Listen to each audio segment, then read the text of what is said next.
الله لا إله إلا هو الحي القيوم لا تأخذه سنة ولا نوم. Bismillahirrahmanirrahim. Assalamualaikum warahmatullahi wabarakatuh.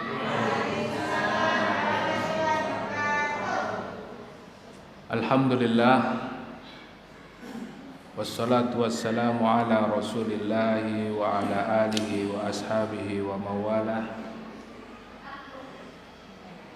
Allahumma la ilma lana illa ma 'allamtana innaka antal alimul hakim. Allahumma la sahla illa ma ja'altahu sahla wa anta taj'alul hasna idza syi'ta sahla. Allahumma sahil umurana wa sahil umura jami'il muslimina wal muslimat. Rabbi israh li sadri wa yassir li amri wahlul 'uqdatam min lisani yafqahu qawli, amma ba'du. Bapak Ibu jamaah Masjid Dzikrullah yang dimuliakan Allah, alhamdulillah kita bersyukur kepada Allah. Pada malam hari ini kita kembali dipertemukan oleh Allah Subhanahu wa taala di dalam majelis ilmu,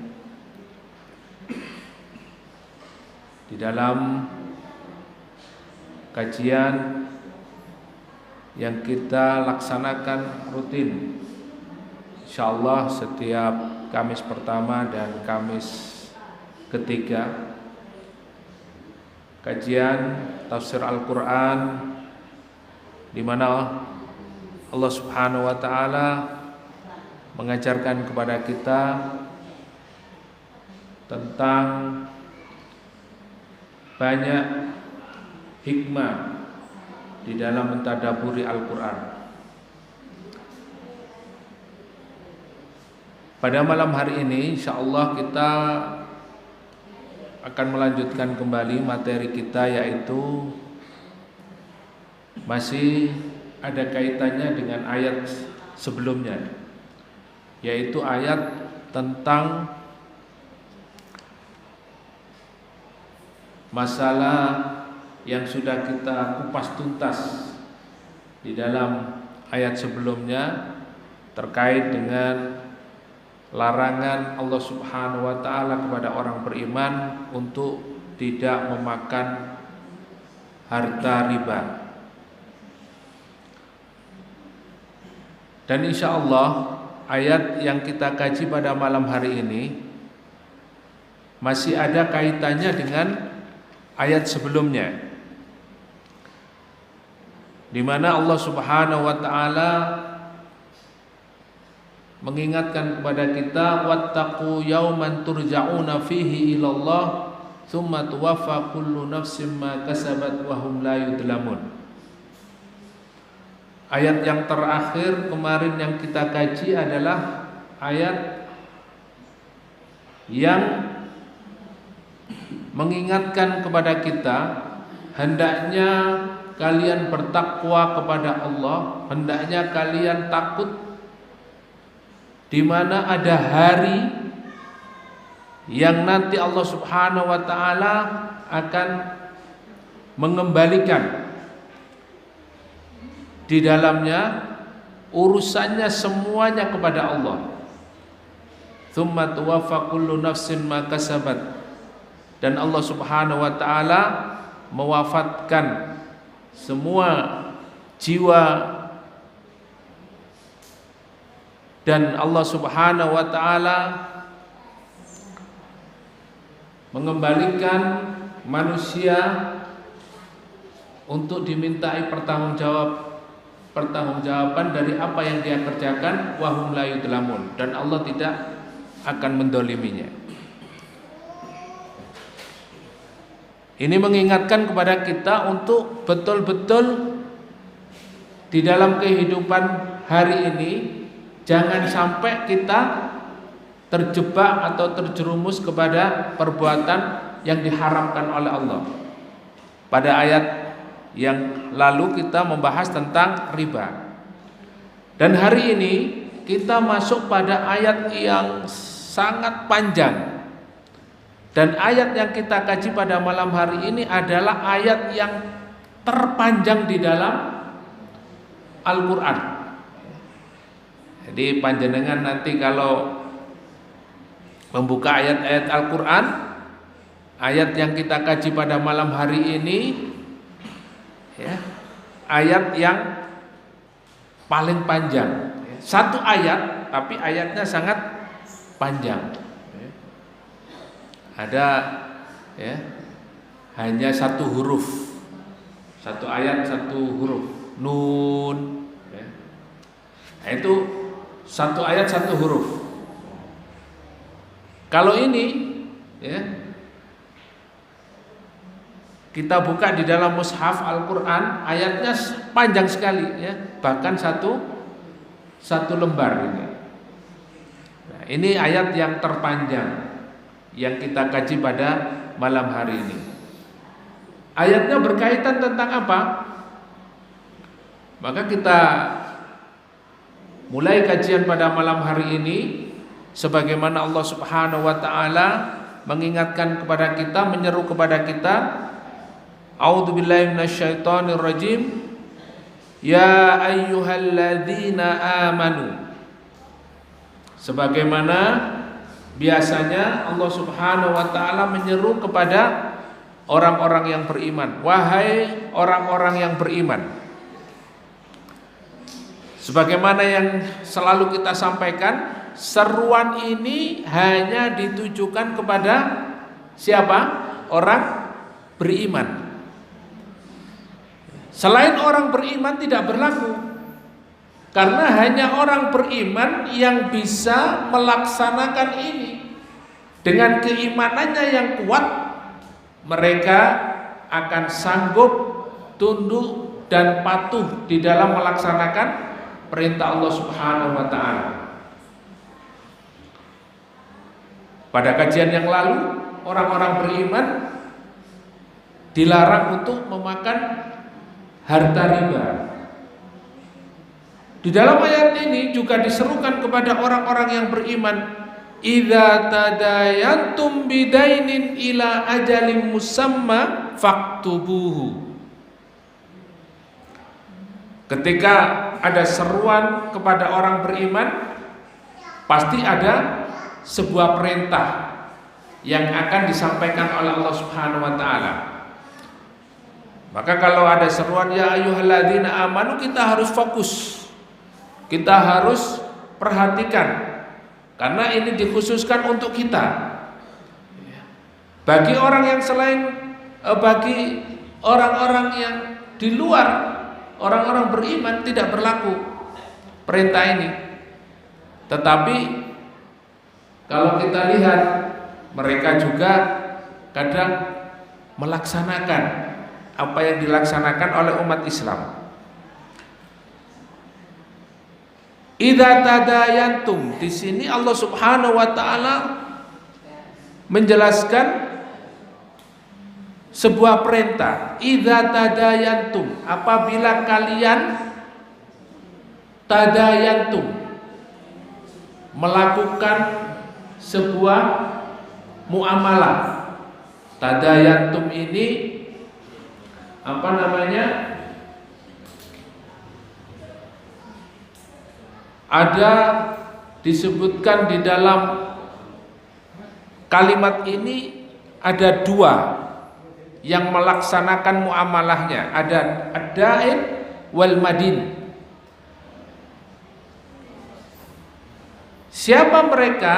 Yaitu orang-orang yang melakukan muamalah hutang piutang. Jadi Allah sampaikan kepada kita, apabila kalian melakukan muamalah, ya, hutang piutang, berarti ada yang menghutangi, ada yang berhutang. Nah, Masya Allah, Al-Quran ini petunjuk di dalam melaksanakan kehidupan manusia. Jadi sampai masalah hutang pun diatur oleh Allah Subhanahu wa taala. Nah ini Masya Allah, keistimewaan orang beriman itu diatur oleh Allah Subhanahu wa taala. Masalah hutang saja diatur.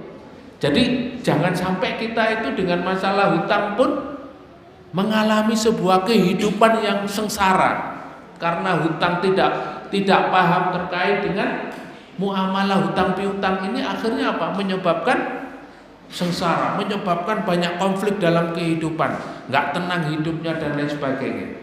Oleh karena itu diatur oleh Allah Subhanahu wa taala di dalam ayat ini. Jadi kita sebagai seorang mukmin, orang yang beriman kepada Allah, harus betul-betul memiliki keyakinan. Karena apa? Karena di dalam hidup kita ini diberi petunjuk oleh Allah. Di mana petunjuknya? Di dalam Al-Quran. Ibaratnya panjenengan kalau jalan jauh, ya, kita melakukan perjalanan jauh, kemudian ada petunjuk, ya, ada petunjuk ini arah Jakarta lewat Semarang, ya, Kendal, ya. Nah itu kan enak, ada petunjuknya. Tapi kalau kita jalan jauh, perjalanan jauh terus tidak ada petunjuk sama sekali. Apalagi kita pakai Google Map, banyak kesasarnya, ya. Kemarin aja ada BMW yang jatuh dari tol itu. Karena apa? Pakai Google Map. Ternyata tolnya belum jadi. Ya. Karena apa? Petunjuknya salah. Jadi kita sebagai seorang mukmin dalam kehidupan ini sudah ada petunjuknya. Ketika kita mengambil petunjuk yang benar dari Al-Quran, insya Allah hidup kita akan selamat. Ya, jangan mengandalkan Google Map kalau kita jalan itu, ya. Ya kita sendiri pengalaman, ya. Kalau belum pernah tahu di sebuah tempat, kemudian kita pakai Google Map, ya, belasuk, ya, masuk gang-gang gitu, ya. Akhirnya sawah, ya. Nggak tahu itu jalan bener apa enggak. Masya Allah. Inilah Bapak Ibu yang dimuliakan oleh Allah. Di dalam ayat ini Allah mengatur tentang urusan apa? Hutang piutang. Nah ini. Jadi kalau sudah Allah memberikan petunjuk, berarti masalahnya sangat penting sekali, ya. Jangan dianggap Allah itu tidak perhatian terhadap urusan dunia, ya. Maka salah kalau ada orang itu Islam itu cuma mengatur urusan ibadah, urusan agama itu ya agama, nggak ada kaitannya dengan dunia. Bukan begitu. Justru agama ini adalah salah satu sumber, adalah salah satu alat untuk mengatur urusan dunia. Jangan dibalik, ya. Urusan-urusan dunia kita pakai untuk mengatur masalah agama kita, kepentingannya. Ya ayyuhalladzina amanu idza tadayantum bidainin ila ajalim musamma faktubuhu. Nah ini Bapak Ibu harus diperhatikan. Wahai orang-orang yang beriman, kalau kalian melakukan muamalah hutang piutang dengan sebuah, ya, sistem perhutangan, nah ini nanti disampaikan oleh Allah konsepnya seperti apa.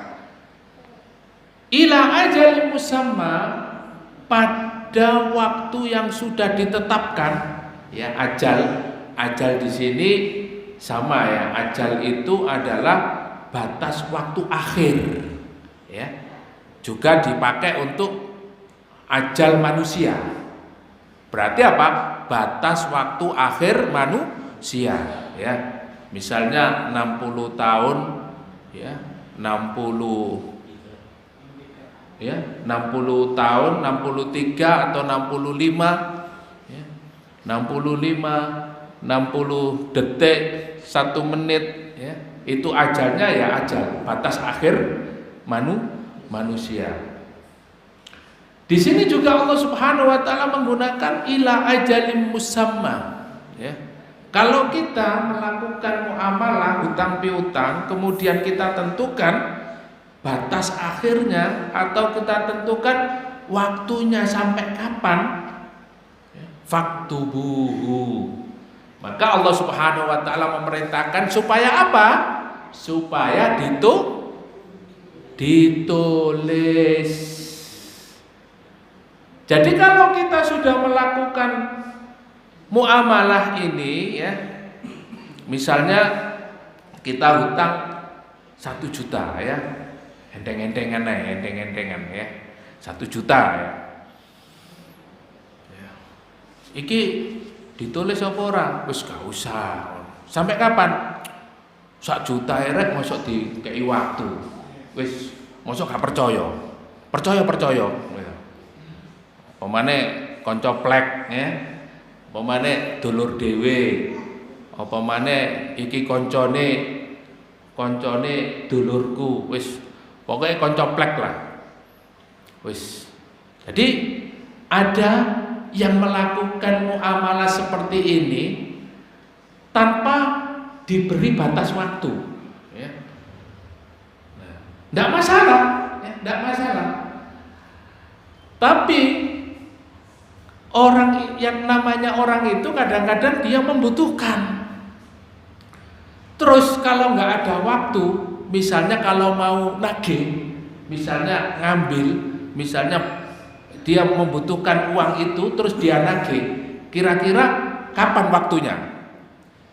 Ya gak ada waktunya, ya, gak ada batas waktunya, ya. Mas, aku butuh Mas 1 juta Mas, wingi duitku piye? Ya dorong, ya. Kita nggak punya hak juga, karena apa? Oh, nggak dikei waktu, nggak ada batas waktunya kan? Jadi sampai kapan? Yongko, ya. Pokoknya disemoyoni terus. Nah gitu. Nah, Masya Allah, Allah mengatur di dalam urusan seperti ini supaya apa? Supaya kalau hutang itu panjenengan harus orang yang menghutangi atau orang yang hutang itu dia harus memiliki ajal, batas waktu akhir, ya. Iki sampai kapan kira-kira? Oh ya, Desember akhir lah. Nah, berarti ada batas waktunya, ya. Jadi Desember 2024 berakhir Desember 2025. Berarti berapa? Satu tahun. Oh ya. Nah, ila ajalin musamma faktubuhu. Kalau sudah tahu waktunya, batas akhir waktunya kita sudah tentukan, maka oleh Allah Subhanahu wa taala diwajibkan, ya, untuk apa? Ditulis. Ya. Ini satu perintah Bapak Ibu. Menulis hutang piutang ini adalah satu perintah. Ustaz, wong utange mek 100.000 mosok ya ditulis. Utangi 100.000 ya mosok ditulis. Nah, ini akhirnya kita di dalam urusan tulis menulis masalah hutang ini ada 2 pendapat ulama. Yang pertama, hukum menulis hutang piutang, ya. Yang pertama adalah wajib. Nah ini, kalau wajib itu tidak dilaksanakan, dosa napa mboten? Ya. Kalau sudah al-amru, satu perintah, itu adalah menunjukkan kewajiban untuk dilakukan, maka kalau tidak dikerjakan dia mendapat dosa. Oleh karena itu, pendapat yang pertama, kalau kita melakukan hutang piutang dan sudah ditentukan waktunya jelas, kapan waktunya, ya, maka harus ditulis. Yang kedua, hukumnya sunnah. Ya, hukumnya sunnah. Jadi artinya di dalam ayat ini itu di akhir-akhir ayat itu juga disampaikan oleh Allah Subhanahu wa taala. Ya. Kalau kamu tidak menulis itu juga tidak menjadi masalah, tetapi akan ada dampak. Ya, ini. Akan ada dampaknya kalau tidak ditulis. Dampaknya apa? Kalau nggak ditulis, orang kita kalau hutang ya, atau yang menghutangi tidak ditulis, ya kalau usia kita ini masih lama.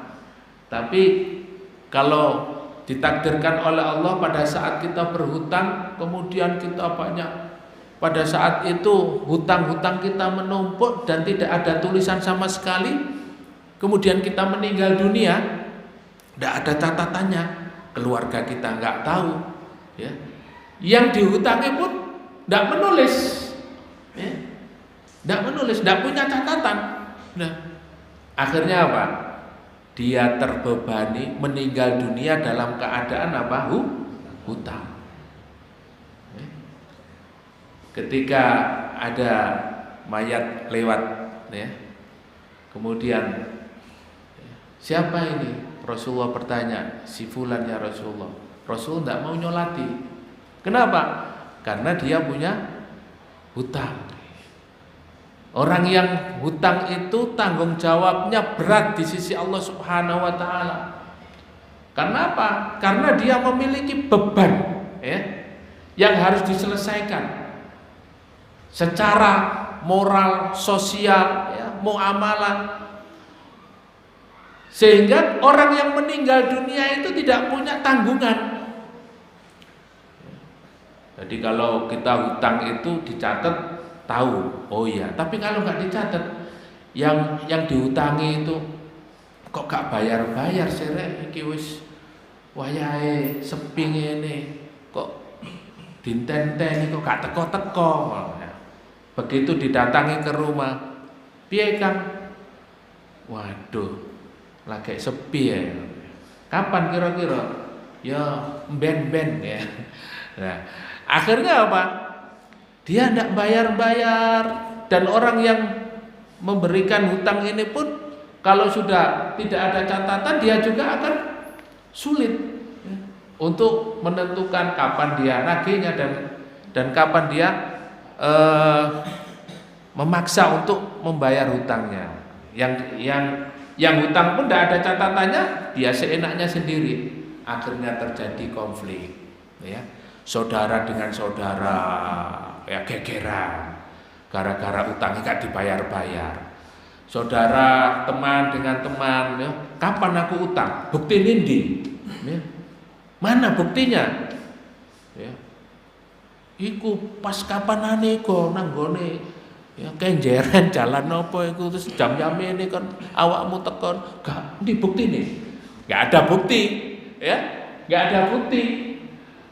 Padahal utangi wake, gak ono bukti nih, sampean ojo ngomong-ngomong ya gak ono bukti nih sampean, ya. Padahal utangi wis 2 tahun, 3 tahun, ya.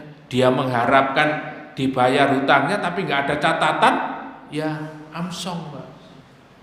Ya. Akhirnya konflik, ya. Sampai terjadi apa? Ya. Perkelahian. Tidak hanya itu, sampai saling bunuh membunuh. Masya Allah, inilah hikmahnya. Allah Subhanahu wa ta'ala memerintahkan supaya apa? Ketika kita melakukan muamalah hutang piutang ini, ya, maka diperintahkan untuk faktubuhu, untuk menulisnya. Wal yaktub bainakum katibun bil adli wala ya'ba katibun ay yaktuba kama 'allamahu Allah falyaktub wal yumli lilladzi 'alaihi al-haq wal yattaqillaha rabbah.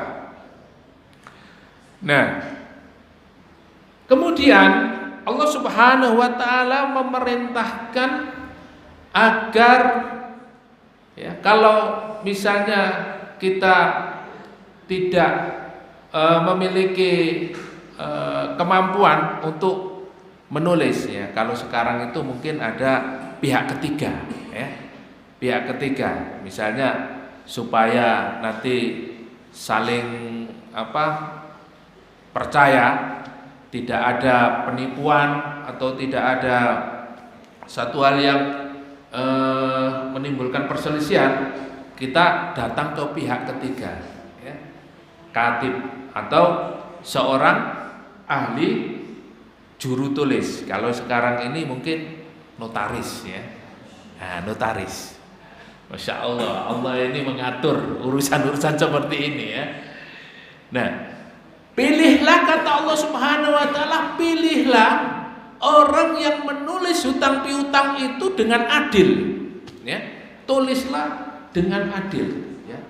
Tidak ada ya penipuan, tidak ada nanti sesuatu yang menimbulkan permasalahan di kemudian hari ya. Sehingga Allah Subhanahu wa taala memerintahkan bil adli, yaitu harus ditulis dengan seadil-adilnya. Maka di dalam hadis disebutkan, faqala Rasulullah sallallahu alaihi wasallam, Rasulullah bersabda, man aslafa falyuslif fi kailin ma'lumin wa waznin ma'lumin ila ajalin ma'lumin. Nah, kata Rasulullah, barang siapa yang dia melakukan transaksi pinjam meminjam ya, atau hutang piutang, maka fi kailin ma'lumin, harus jelas timbangannya seberapa ya. Jadi timbangannya seberapa, wa waznin ma'lumin ya. Kemudian beratnya ya. Kemudian ila ajalin ma'lumin, waktunya juga harus jelas ya. Pinjamnya berapa, kemudian nanti dibayar kapan, harus jelas. Kalau misalnya pinjam beras ya, berasnya itu yang dipinjam itu berapa kintal ya. Nah, itu harus jelas. Semuanya harus jelas. Tidak boleh ada unsur penipuan. Tidak boleh nanti ya misalnya direkayasa, nggak boleh. Mungkin kalau antar instansi biasa ya rekayasa itu ya, rekayasa nanti segini. Nah itu pun tidak boleh. Nah inilah di dalam Islam itu harus betul-betul adil, ya. Nggak boleh. Sehingga ditulis dengan sebenar-benarnya, hutangnya berapa, kapan dikembalikan, ya. Terus itu pun harus ada perjanjian yang jelas. Jadi ini masalah muamalah. Oleh karena itu di dalam ayat ini betul-betul Allah Subhanahu wa taala memperhatikan urusan manusia, urusan hambanya, terutama orang-orang beriman, karena seruannya ini kepada orang-orang beriman. Jadi Bapak Ibu yang dimuliakan oleh Allah, urusan hutang piutang ini yang pertama harus ditulis. Kemudian harus ada orang yang ditunjuk sebagai juru tulisnya. Itu kalau memang nanti membutuhkan notaris, ya kita ke notaris saja, biar lebih aman, saling percaya. Monggo ke notaris saja.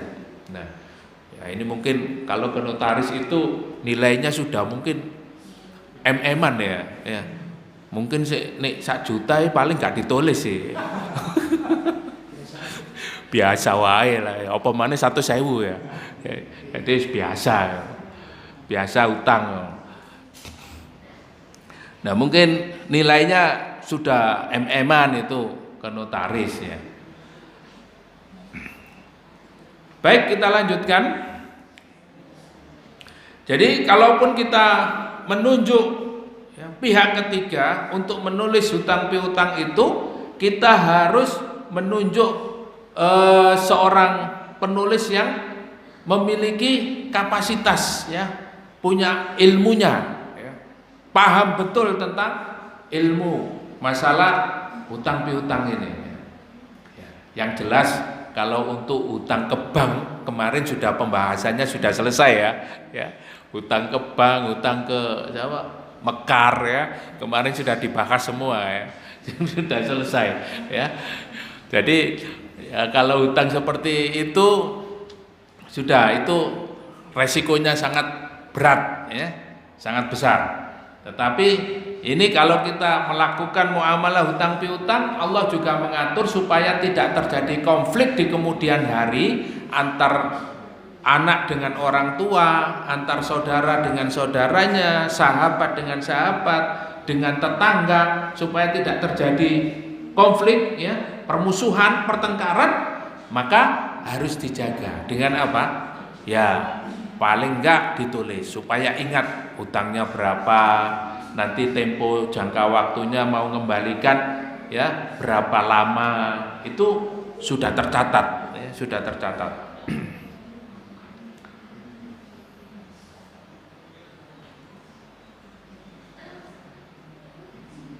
Wal yattaqillaha rabbah. Nah, ini yang paling penting yang harus dibawa, yang digarisbawahi. Dalam masalah hutang piutang, ya, menulis pun masalah hutang piutang ini harus memiliki landasan apa? Wal yattaqillaha rabbah. Harus betul-betul orang ini memiliki rasa takwa kepada Allah, takut kepada Allah Subhanahu wa taala.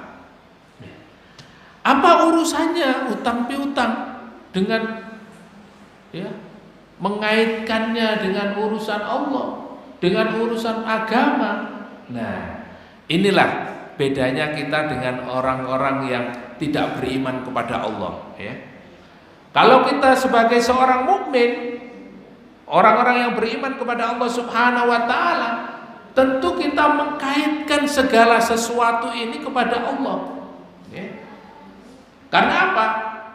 Masalah ini berkaitan erat dengan kejujuran, ya. Kejujuran artinya kejujuran dan amanah. Kalau kita misalnya memiliki kemampuan mengembalikan setahun, ya sudah, setahun itu kita kembalikan, ya, berarti kita jujur dan amanah. Maka di dalam urusan ini, kalau kita melaksanakan ini menjadi bagian daripada ibadah kepada Allah Subhanahu wa taala.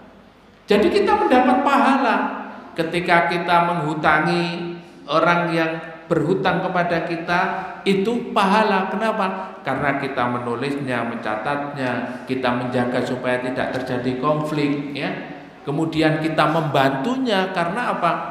Dia membutuhkan, itu sudah pahala. Karena kita berdasarkan perintah Allah. Nah ini, wal yattaqillaha rabbah, maka landasannya adalah bertakwa kepada Allah. Wala yabkhas minhu syai'an. Fa in kana alladhi 'alaihi al-haqqu safihan aw dha'ifan aw la yastati ayyumillahu wa falyumlil waliyuhu bil 'adl. Ya. Kalau misalnya tidak ada juru tulisnya, ya, yang hutang ini dalam posisi misalnya memiliki kekurangan, ya, misalnya nggak bisa nulis, ya, atau misalnya dia buta huruf, ya, atau misalnya cacat, ya. Nah, ini apa namanya? Dia dianjurkan untuk mewakilkan.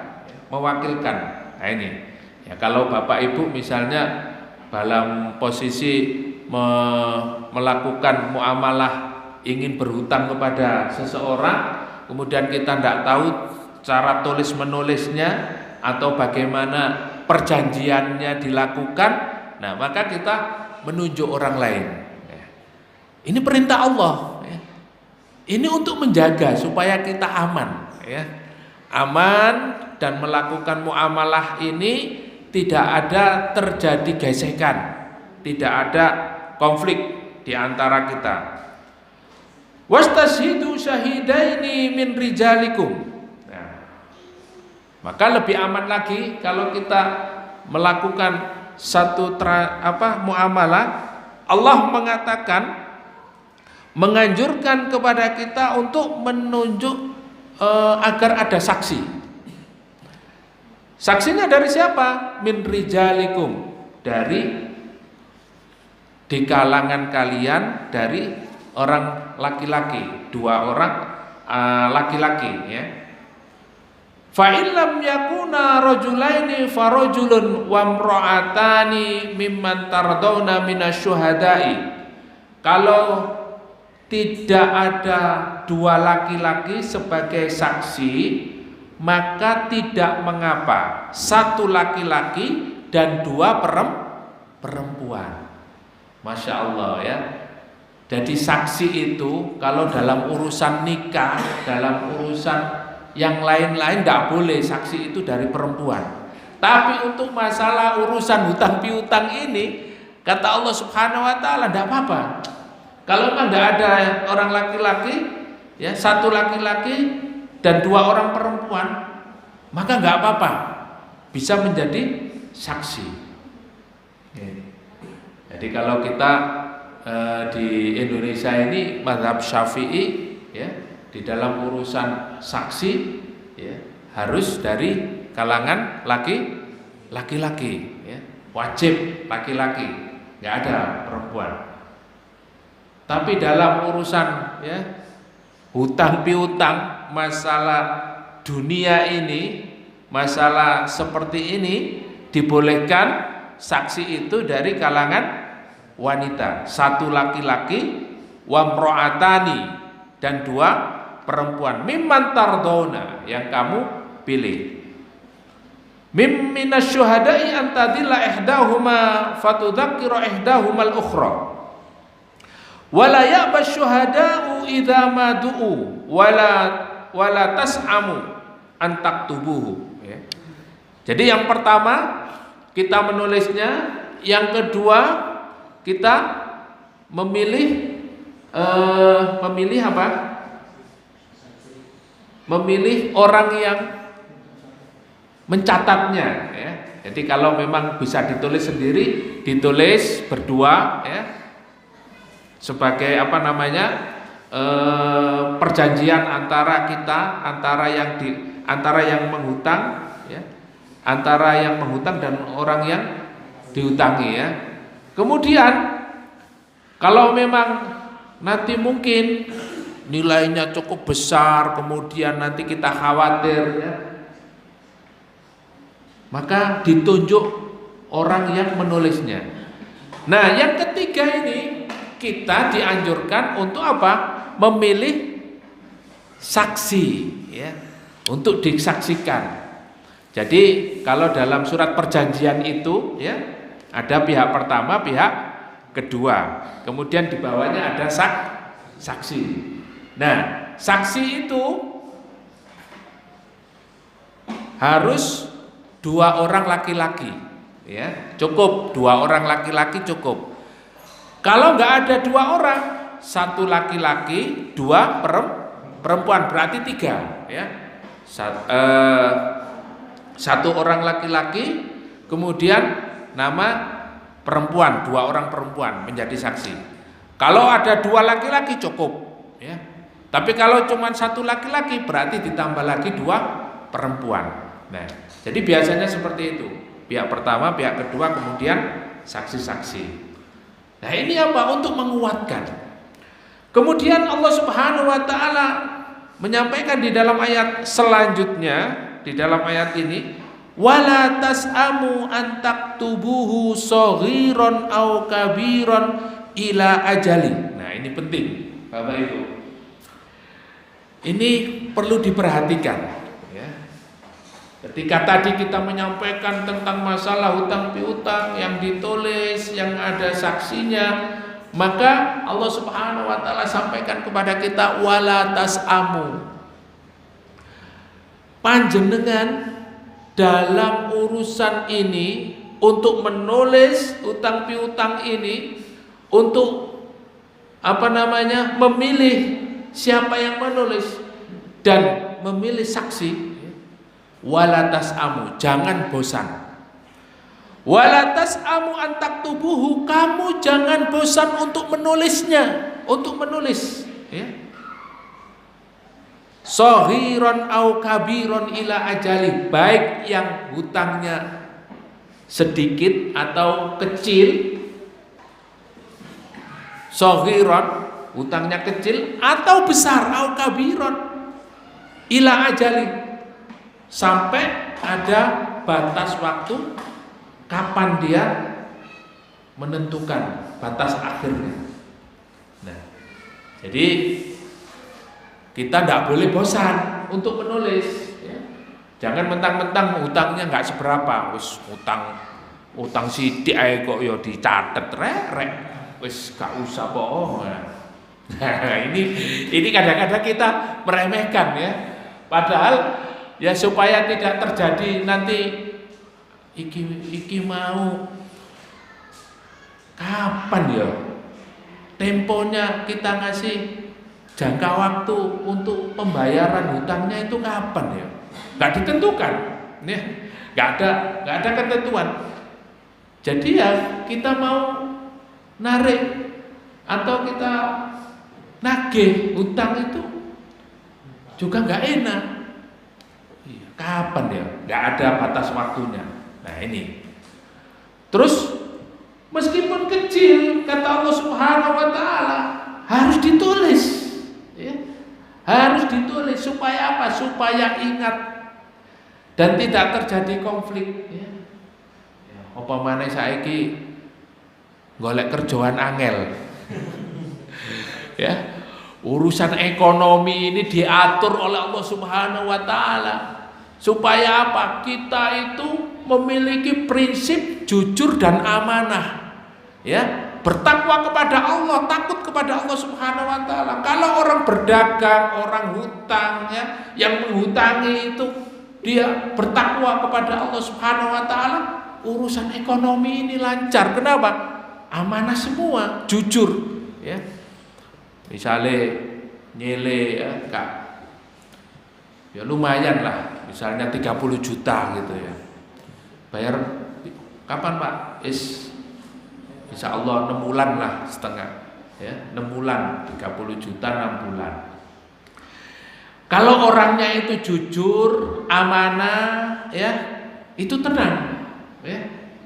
Apalagi ya utang cilik-cilik wis langsung dibayar. Utang 30 insya Allah dibayar, ya. Tapi masalahnya nggak ditulis, ya, nggak ditulis, nggak ada saksi, ya. Nah, begitu 6 bulan ditarik, loh, kapan aku oleh nyele? Waduh, iki wis wayahe ditagih, bukti nindi? Aku nyele 30 juta, bukti nindi? Karena tidak ditulis, dia pun ndak ada yang untuk dibayar, otomatis dia harus bohong, ya. Dia harus memiliki argumentasi supaya menang. Ayo wis nang pengadilan. Kok ono bukti ini kok.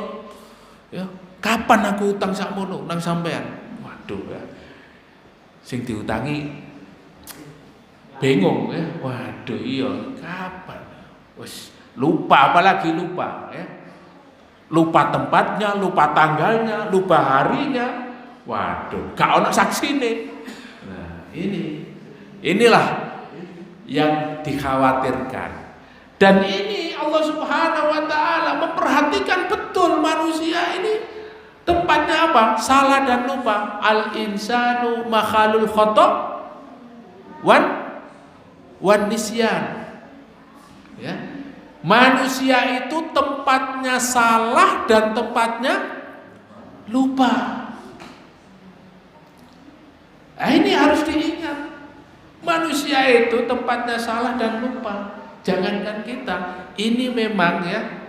Kalau saya bacakan hadis, ada hadis yang panjang sekali ini terkait dengan apa? Nabi Adam alaihissalam, ya.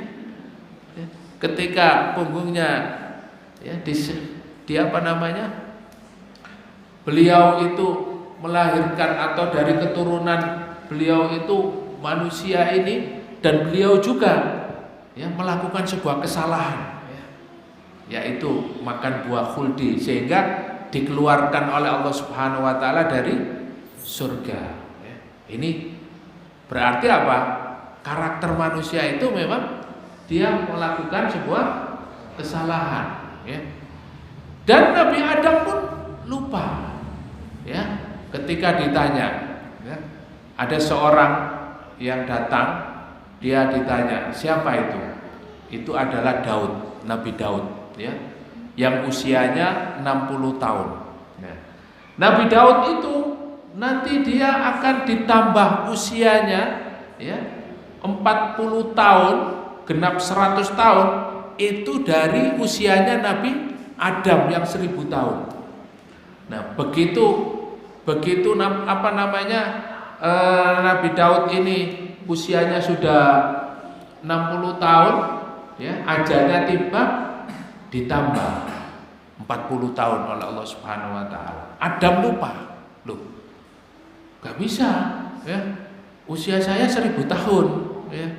Jadi dia padahal tadinya sudah memberikan 40 tahunnya untuk Nabi Daud alaihissalam. Nah, ini satu kisah diceritakan di dalam tafsir ini, yang intinya adalah manusia itu tempat salah dan lupa, sehingga di dalam urusan hutang piutang ini panjenengan, ya, oleh Allah Subhanahu wa taala diingatkan wala tas'amu. Jangan sampai bosan untuk apa? Mencatat antak tubuh sohiron au kabiron ila ajalin musamma. Meskipun kecil nggih panjenengan catat, ya. Jadi supaya apa? Nanti tidak terjadi konflik antara panjenengan dengan saudaranya, antara panjenengan dengan tonggoe, kali dulure. Jadi tidak ada konflik, Pak. Nah, disinilah Masya Allah nikmatnya menjadi seorang mukmin. Kita diberi petunjuk oleh Allah Subhanahu wa taala.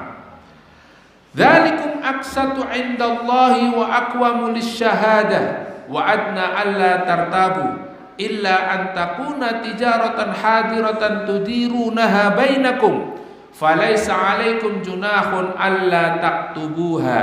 Nah, dalam ayat ini selanjutnya Allah Subhanahu wa taala mengatakan kalau memang di dalam hubungan muamalah hutang piutang, ya, kita melakukannya dengan jujur, dengan amanah, kemudian saling percaya, ya.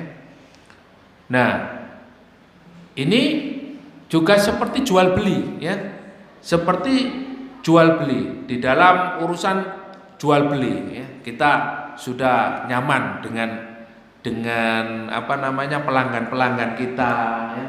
Maka kadangkala ya wis njupuk barang dhisik gak apa-apa, ya. Nah, gak pakai ditulis, ya. Njupuk barang sik, ya. Begitu wis ruwame njupuk barang kabeh, ya. Gak balik duwike, wah wis akhire ngelu. Wingi gak apa-apa arek iki kok saiki macet, ya. Nah, tapi kalau memang kita melakukan itu dengan sebuah kejujuran, ya, dan itu sudah berjalan, falaisa 'alaikum junahun alla taktubuha, ya, kata Allah, ya nggak apa-apa juga, ya, nggak masalah. Kalau memang itu sudah berjalan, kita melakukannya dengan apa namanya antarodin, saling percaya, kemudian ridho antara kedua belah pihak, dan berjalan, ya, saling menjaga amanah dan jujur. Nah, ini tidak apa-apa. Makanya hukumnya ada dua menulis hutang piutang itu. Yang pertama tadi hukumnya apa? Wajib. Yang kedua sunnah. Tapi sunnah ini juga tidak boleh ditinggalkan. Karena apa? Karena ini perintah Allah yang mengandung maslahat yang lebih besar. kita tidak menulis dan tidak menentukan waktunya, temponya di dalam pembayaran hutang itu, akan terjadi madharat yang lebih besar. Jadi ini yang harus kita perhatikan, ya. Sehingga ditekankan sekali lagi, jangan kalian bosan untuk menulis hutang itu meskipun kecil atau besar. Karena ini mengandung maslahat yang lebih besar, meskipun hukumnya ada yang mengatakan hukumnya sunnah. Ya. Tapi kalau kita mengerjakan sunnah itu akan mendapat pahala dan nilainya adalah ibadah. Maka setelah ngaji ini kita tidak boleh meremehkan hutang piutang, ya. Karena apa?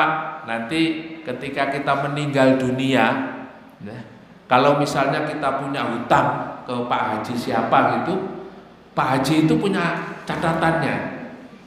Oh iya, Reki sudah meninggal ini ya, dia punya hutang ini ya, diparani kepada mungkin istri kita atau keluarga kita. Dia mengatakan, ya, suami kamu ini sudah hutang sama saya sekian ya, ini catatannya. Sudah, saya ikhlaskan. Saya ikhlaskan karena dia jujur, amanah, orangnya baik, saya ikhlaskan. Nah, subhanallah. Inilah kalau kita mencatat hutang itu, ketahuan kita hutang berapa, ya. Dan kita pun kalau misalnya ada catatan di agenda atau buku atau kalender, ya. Kalau misalnya kita nggak ada, keluarga kita kan, oh ini apa ini, catatan apa kira?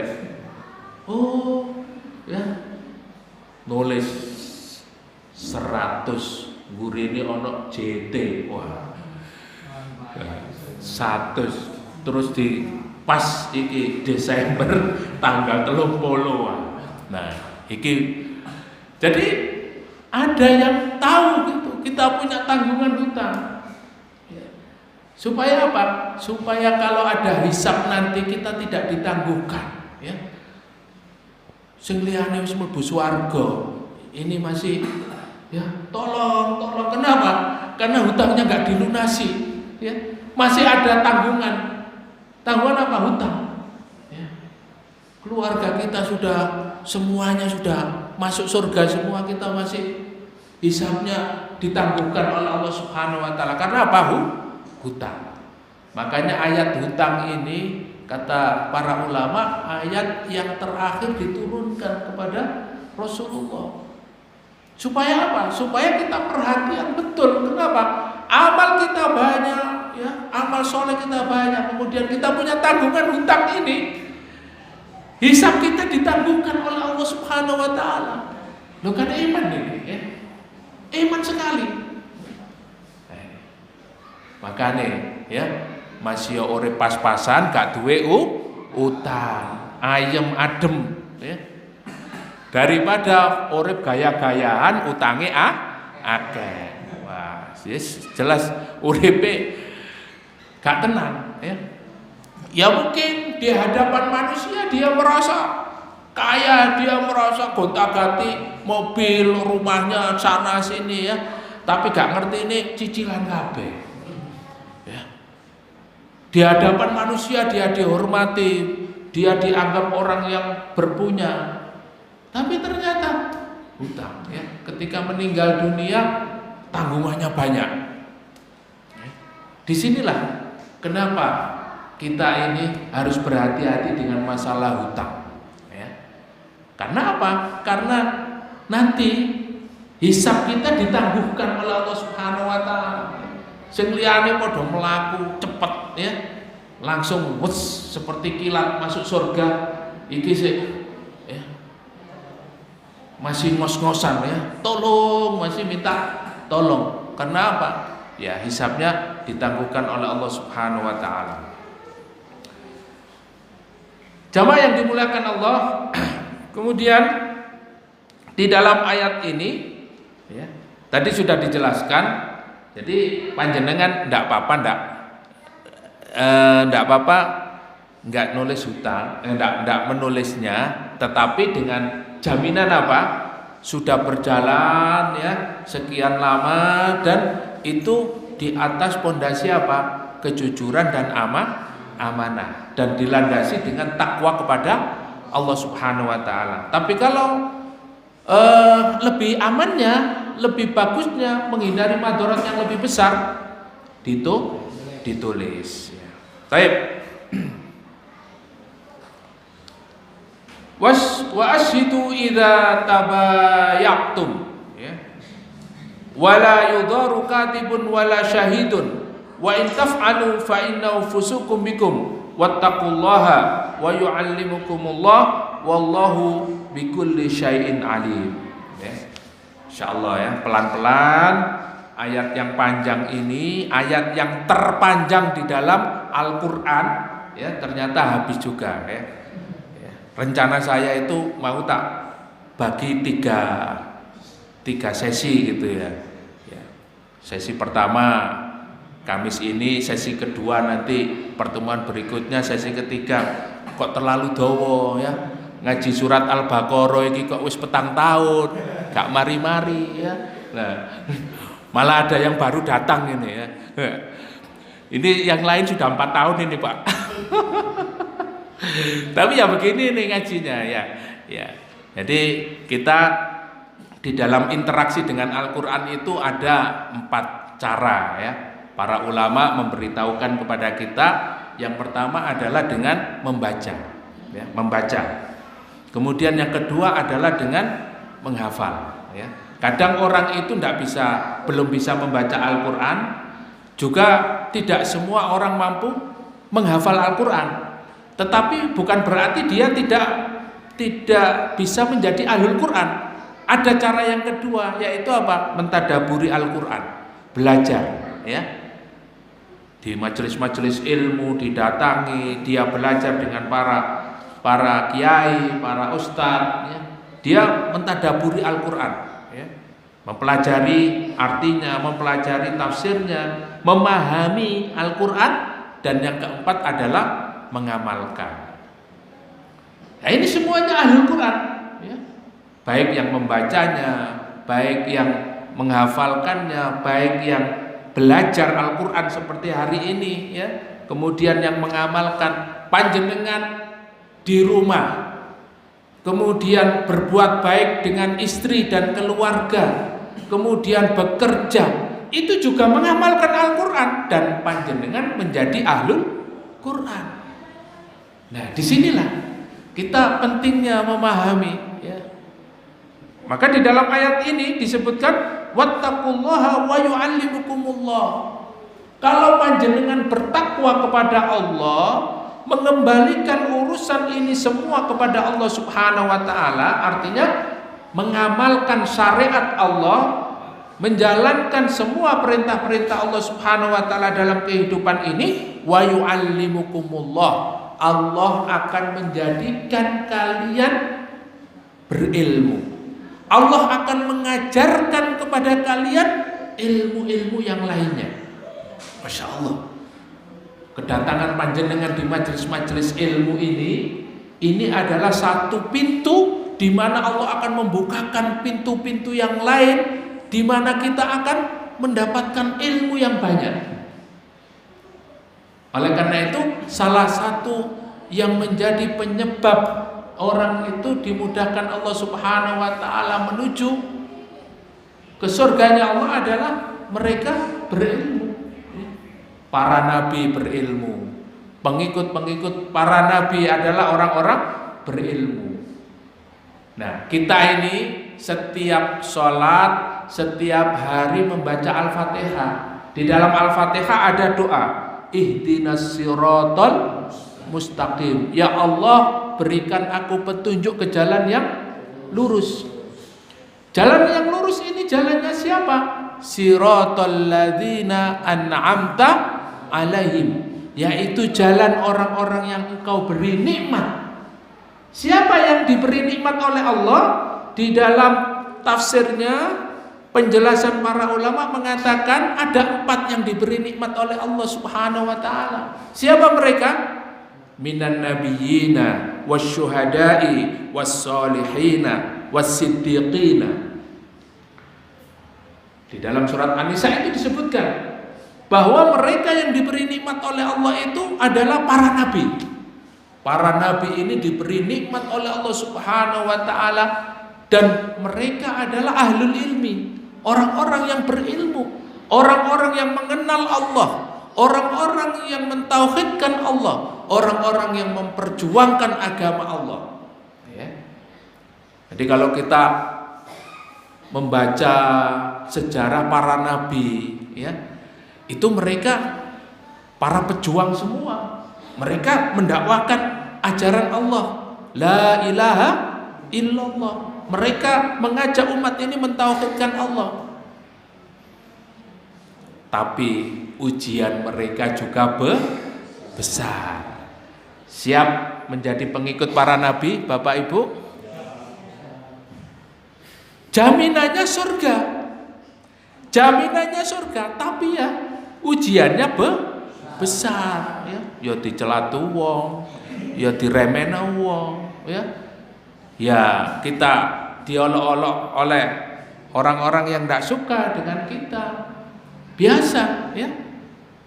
Bahkan para nabi itu dikejar-kejar, ya, dibunuh, dipenjara, diusir. Nah, jadi resikonya begitu. Tapi mereka ini adalah orang-orang yang diberi nikmat oleh Allah Subhanahu wa taala. Nah, ayatnya kalau kita semakin dekat kepada Allah, semakin menjalankan perintah Allah, Allah akan membukakan jalan kita untuk menjadi orang cerdas, orang pinter. Nah, ini kuncinya adalah dekat dengan Allah. Para nabi ini adalah orang-orang yang paling dekat kepada Allah Subhanahu wa taala. Minan nabiyyina wasyuhada. Yang kedua, orang yang diberi nikmat oleh Allah ini adalah para syuhada, orang-orang yang mati syahid di jalan Allah. Bahkan di dalam ayat Al-Qur'an disebutkan wala taqulu lima yuqtalu fi sabilillahi amwat bal ahya walakin la tash'urun. Kata Allah, jangan kamu katakan, kamu jangan mengira orang yang mati di jalan Allah itu, orang yang berjuang di jalan Allah itu mati. Tidak. Bal ahya, akan tetapi mereka hidup. Loh kok bisa Ustaz? Wong kan sudah mati, masa hidup? Nah, bagaimana pemahamannya ini? Ini yang bisa mengerti, yang bisa memahami adalah orang-orang yang terus belajar, orang yang berilmu, dan ini dijelaskan oleh para ulama. Jadi orang yang mati syahid itu, apalagi orang yang mereka mati syahid di medan jihad, di medan perang, itu mereka di dalam hadis disebutkan ruhnya itu dibawa oleh burung-burung hijau. Ya. Kalau kita meninggal, ada orang yang meninggal dunia mati, ya, tidak di medan perang, tidak di medan jihad yang dikatakan mati syahid, ya mati biasa, ya. Itu ruhnya, ya, nanti dia akan berhadapan dengan malaikat Munkar Nakir, akan diinterogasi, ya, di alam barzah. Nah, tapi orang yang mati syahid ini ruhnya dibawa keliling di surga Allah Subhanahu wa taala, dibawa keliling, ya, sampai hari kiamat. Kalau lihat surga itu sudah Masya Allah, ya. Kalau sudah lihat surga, kita aja yang baca surga ini, tentang surga itu subhanallah, ya. Apalagi sudah melihat surga. Nah, orang yang mati syahid itu tidak dikatakan mati karena apa? Mereka ini hidup. Bal hum ahya walakin la tash'urun. Masya Allah. Inilah nikmat yang didapatkan oleh orang yang mati syahid. Tapi orang yang mati syahid ini juga sangat sedikit. Kenapa? Karena mereka mengorbankan hartanya, mengorbankan jiwanya untuk berjuang di jalan Allah, berperang di jalan Allah menghadapi musuh-musuhnya. Ya, kalau mungkin hari ini ya di mana? Di Palestina. Ya. Di Palestina itu ada wacana untuk orang-orang Gaza itu diusir, ya, dikosongkan kota Gaza, ya. Ibaratnya kota Surabaya, sampean diusir, ya, wis beranak pinak turun temurun terus moro-moro diusir, sampean metu teko kene, ya. Gimana rasanya? Kita diusir, ya, karena di situ akan dibangun sebuah proyek perekonomian untuk dunia dan lain sebagainya. Padahal itu cuman rencananya orang-orang Israel untuk mengusir penjajah ini, mengusir orang-orang yang sudah di negaranya sendiri. Apa yang harus dilakukan? Masa diam saja? Tidak mungkin, ya. Sehingga mereka pun melakukan sebuah perlawanan, ya. Nah, disitulah terjadi pertempuran, dan di sanalah banyak para syuhada, orang-orang yang mati syahid. Kenapa? Karena niat mereka untuk bertahan di bumi Palestina, untuk mempertahankan Masjidil Aqsa, di mana di bumi itu Allah berkahi tempatnya.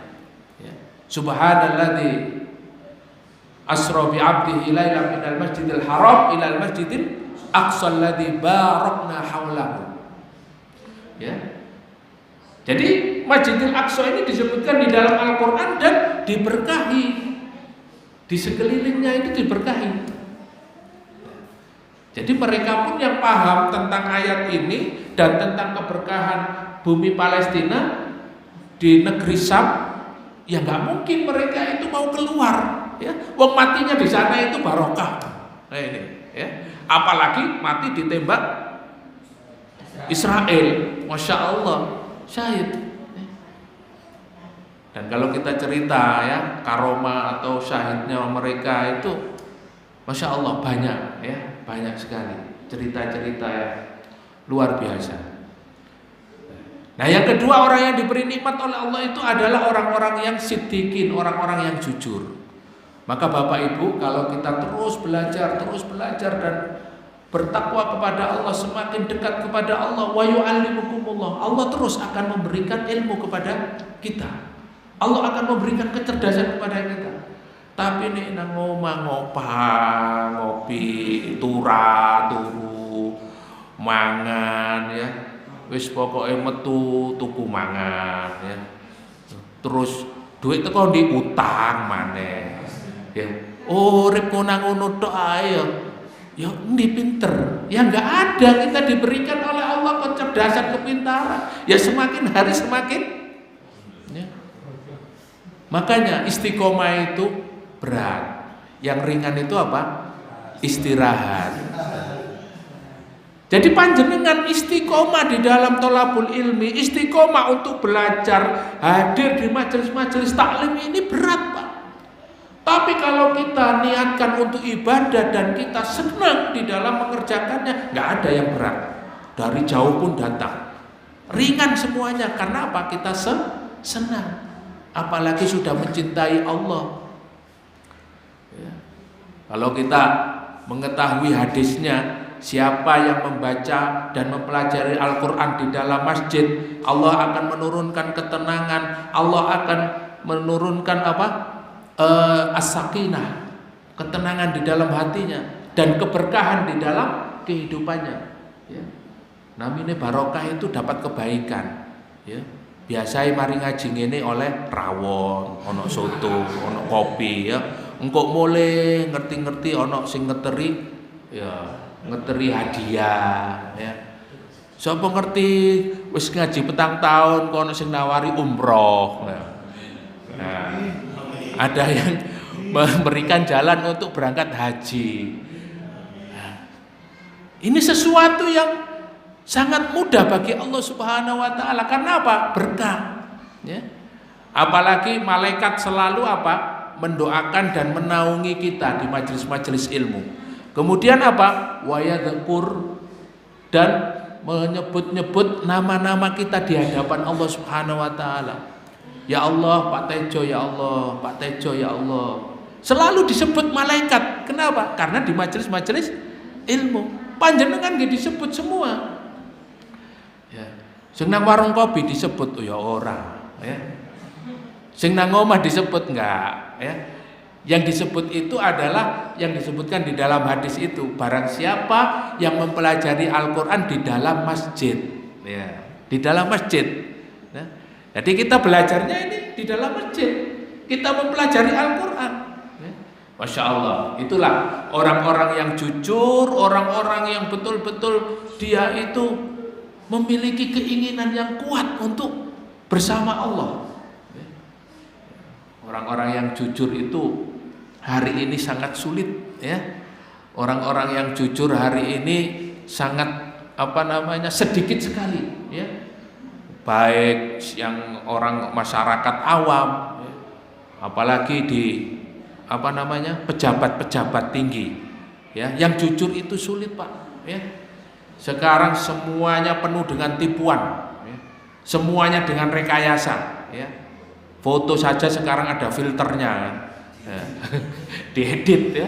Pokoknya sekarang itu ya namanya ya, berita namanya yang jujur itu, yang valid itu sedikit, ya.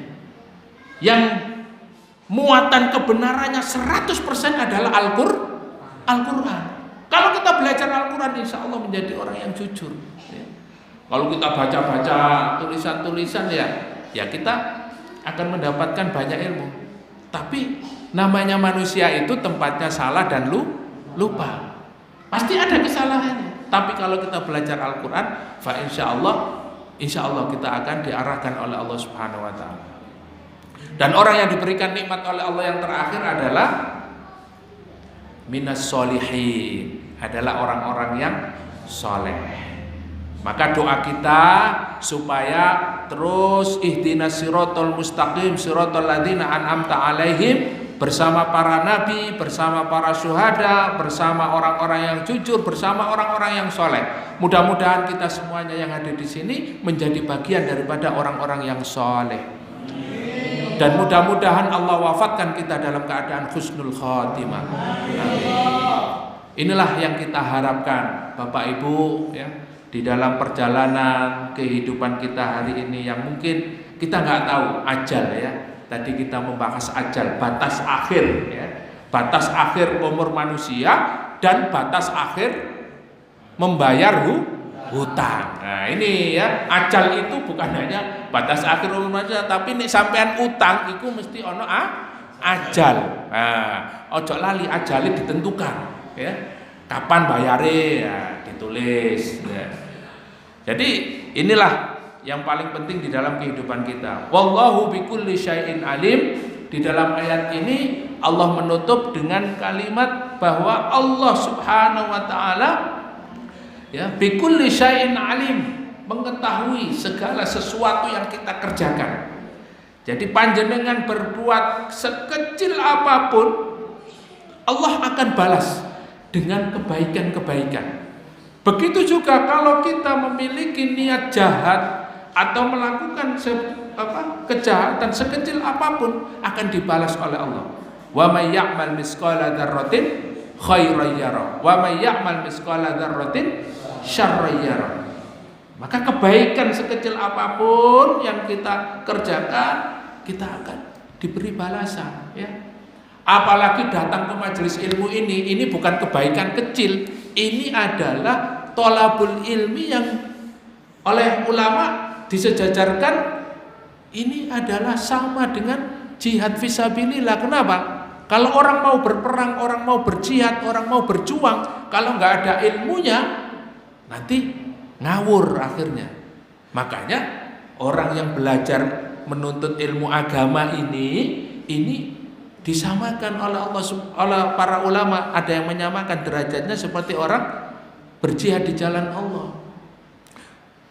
Keluarnya dari rumah itu sudah dicatat fisabilillah. Kembalinya dari majelis ilmu dicatat fisabilillah. Masya Allah. Kalau ada apa-apa nilainya fisabilillah. Sehingga kalau orang itu dalam perjalanan menuntut ilmu pulang kemudian meninggal dunia, matinya mati syahid. Masya Allah, ya. Jadi jangan meremehkan amalan-amalan seperti ini, ya. Wong amalan kecil saja kata Rasulullah ada orang yang masuk surga. Kemudian ditanya, itu siapa? Ya. Rasulullah bertanya, itu siapa? Itu orang ketika di dunia dia hanya kerjaannya apa?